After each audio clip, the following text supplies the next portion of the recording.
Satu anak terlahir cacat, hidup orang tua terbelenggu pilu, tapi Komang Warsiki harus melihat anak pertama dan keduanya memiliki kelainan genetika. Sementara Winda diketahui lumpuh ketika berusia 6 tahun. Agus yang divonis menderita kelainan genetika disabilitas muskular distrofi sudah tak bisa bergerak secara normal sejak lahir akibat pelemahan otot. Terlahir istimewa, Agus berjuang untuk melawan takdir dan berusaha menggali talenta dari sang ilahi. Dengan bermodal salah satu jempol tangan, Agus mengolah diri dan menemukan jati diri sebagai penulis. Kalau ini Kak, jiwa-jiwa tangguh berkarya. Nah, ini tentang apa? Jiwa-jiwa tangguh berkarya isinya tentang kisah nyata beberapa teman-teman kakak yang penyandang difabel juga, tapi mereka juga mampu berkarya seperti itu. Jadi kisah hidup mereka kakak rangkum menjadi satu dan dijadikan buku. Jadikan buku. Biasanya kakak mengerjakan satu buku ini berapa lama Kak? Beda-beda tergantung bukunya, ada yang cepat, ada yang lama. Yang paling lama itu 8 bulan. 8 bulan? Ya. Wow. Titik balik hidup terjadi ketika sang ayah meninggal pada 2014 silam. Sebagai anak sulung, Agus tak ingin sang adik Winda berjuang sendiri untuk menghidupi keluarga. Semangat ini terus mendorongnya untuk berkarya hingga menghasilkan 4 buku. Saya itu orangnya selalu ingin mencoba dan tidak mudah putus asa begitu.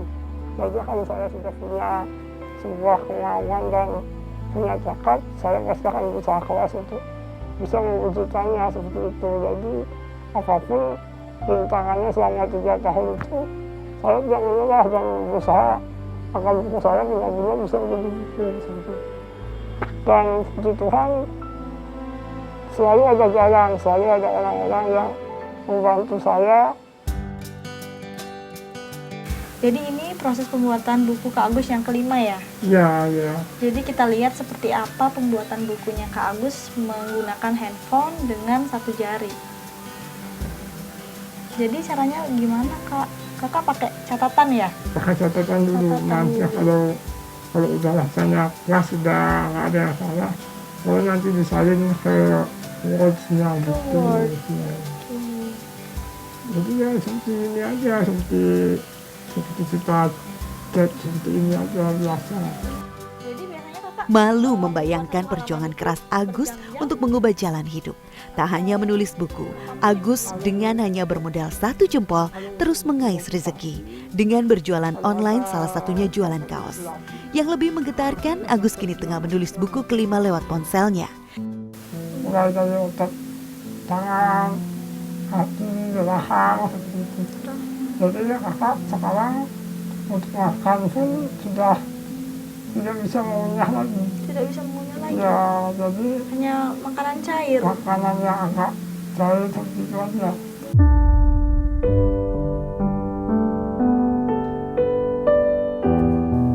Agus begitu baik hati, sukses tak sepenuhnya digenggam. Ia berbagi dengan seksama terkhusus kaum disabilitas. Seperti sang adik, Agus pun menyisihkan 10% hasil penjualan buku untuk sesama disabilitas. Yang lebih menampar kita sebagai orang normal, ia mendirikan sebuah yayasan untuk membantu sesama. Kalau dari penghasilan dari buku, sebagian hasilnya 10% dari penjualan bukunya saya donasikan untuk kegiatan sosial kemanusiaan. Dan kalau dihitung-hitung total ini sudah terjual sebanyak 5.000 eksemplar.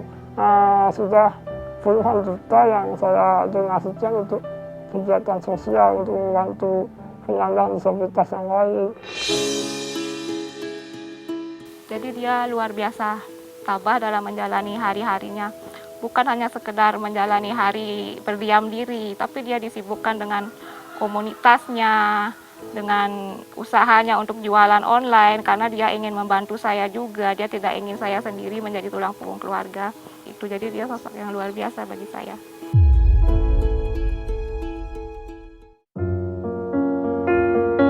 Di balik kesuksesan Agus dan Winda, berdirilah sang bunda yang begitu setia serta sabar. Tak pernah sekalipun Komang Warsiki mengeluh, mulai dari menyuapi, memandikan hingga menggendong keduanya, dilakukan dengan penuh cinta. Bukti pengorbanan seorang ibu yang tiada tara. Ibu mau mami minum dulu ya. Tolong bantu ya nak ya. Iya ibu. Iya, iya. Hanya yang bantuin nyuapin aku habis ya. Makasih ya nak ya. Iya sama-sama ibu.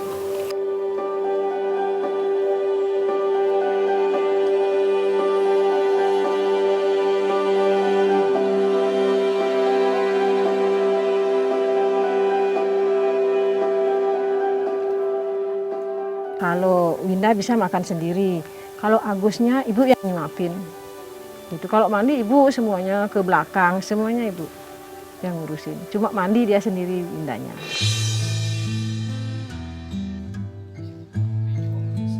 Ibu sebelum kita ke pekarangan, Anya boleh tahu kakak Agus sama Kak Winda tidur di mana? Oh di sana nak. Di Coba sini. mau lihat. Boleh lihat ibu Oh ya? iya iya. Ya silahkan nak. Nah di sini. Oh, di sini ibu ya, berdua. tidurnya Iya di sini. berdua. Di sini Kak Windanya duduk tidur. Kak Agusnya sebelah mana? Kak Agusnya di sini. Cuma menghadap ke sini tidak bisa dia pakai bantal. Kasih anak sepanjang jalan, kasih ibu sepanjang hayat. Begitulah Komang menjalani hari-harinya. Ketika malam datang, ia dengan penuh sayang menggendong Agus dan Winda untuk dibaringkan di tempat tidur yang sama, sementara dirinya tidur terpisah. Mungkin tanpa Komang, Agus dan Winda menyerah pada kondisi. Komang yakin Tuhan punya rencana untuk kedua anaknya. Dengan penuh kasih, Komang menjadi guru untuk Agus dan Winda. Dalam kondisi ekonomi yang terbatas, Komang berjuang mengajari Agus dan Winda belajar membaca. Kalau untuk belajar membaca dan menulisnya, waktu kecil saya hanya belajar di rumah, diajari oleh ibu saya, dan itu pun saya belajarnya hanya belajar di tanah saja. Dan medianya itu lidi sebagai pensilnya.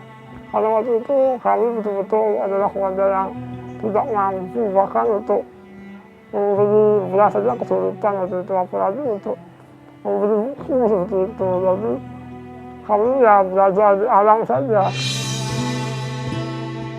Dulu kan tidak mau dia karena dia merasa ya tidak mampu kayaknya dulu gitu. Terus ibu kasih semangat gitu. Terus ibu ajarin di bawah tanah itu. Lama juga ngajarin sekitar, kalau tidak salah sekitar 8 bulanan. Meski telah memberi senyum bahagia di wajah sang ibu, Agus dan Winda masih menyimpan impian untuk memberi kado istimewa untuk sang bunda tersayang.